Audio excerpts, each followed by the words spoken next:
All right, guys, so the first thing we're going to talk about in this supplemental exercise series is the conventional deadlift, specifically the conventional deadlift for a sumo deadlifter. So there's kind of a debate on the internet. It's not much of a debate in the powerlifting world, but some people kind of think sumo is cheating and all this stuff, and that is a debate to be had. But there is something to be said about it because, in my opinion, they really aren't the same exercise and they really aren't the same lift. But that being said, it is within the rules of powerlifting. So if it is a stronger movement and variation for you, you should definitely take advantage of that. So if you are one of those people that falls into that category where the sumo deadlift is a stronger lift for you, and that's your competition lift, and that's the stance and technique you're using in competition, this is some important information to note. So when it comes to a sumo deadlift where the legs are wider than the hands, that's going to put you basically artificially shorten your legs a bit, and it's going to allow your torso to be a little bit more vertical and a little bit more upright.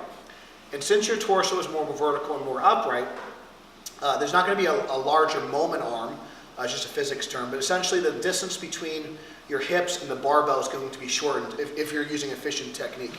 So if you look at some of the past videos from a lifter that we've worked with in the past, Andrew Ottaway, he's probably the best example in the US for this. He is very, very efficient in his technique, and he has a very, very short moment arm between his hip and the bar. He does a very good job of opening up his hips, and it really shortens the range of motion quite a bit, so it makes it a very efficient pull. But when you shorten the range of motion, while it's a great method for expressing your strength, it's not always the best method for building strength. When you're trying to build strength and build muscle mass and hypertrophy, time under tension and range of motion is always going to be a factor.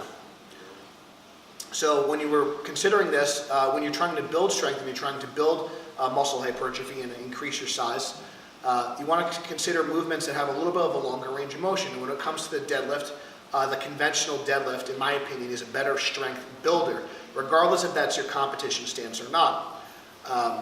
Well, again, some of the differences, the sumo deadlift, you're going to have a vertical back angle. You're going to have to use a lot more hip and glute because you're going to be externally rotated at the hip. You're pushing your knees out, you're shoving your knees out, spreading your groins. So it's going to be a lot more of a hip and leg movement, whereas the conventional deadlift is going to be more of like a back and hamstring kind of dominant movement because of the bigger moment arm. So if the barbell is here, my hips are back and my hips are higher. So a stiff leg deadlift would have the biggest moment arm, or something like a good morning, that would have the largest moment arm between the barbell and your hip, and using opposing the force of gravity. So that's going to give you the best kind of bang for your buck if you're trying to train your lower back and then that whole posterior chain complex.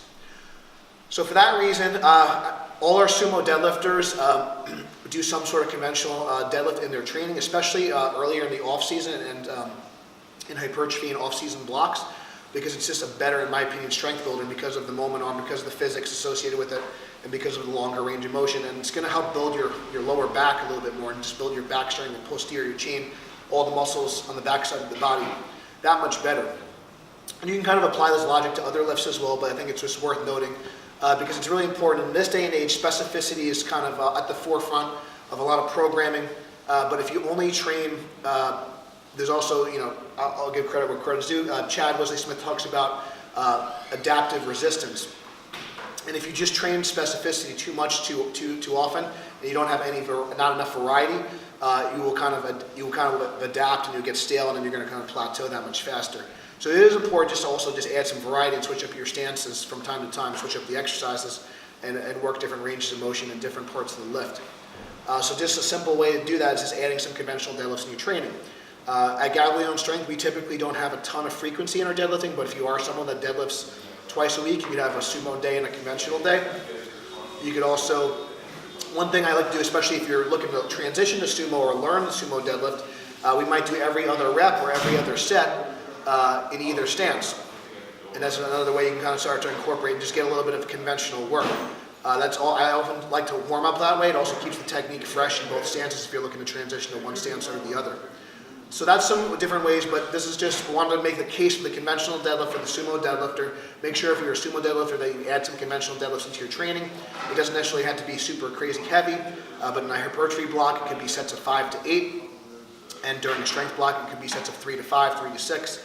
And then as you get to your peaking cycle, you're going to probably do almost exclusively sumo deadlifting, and it's going to be more competition specific.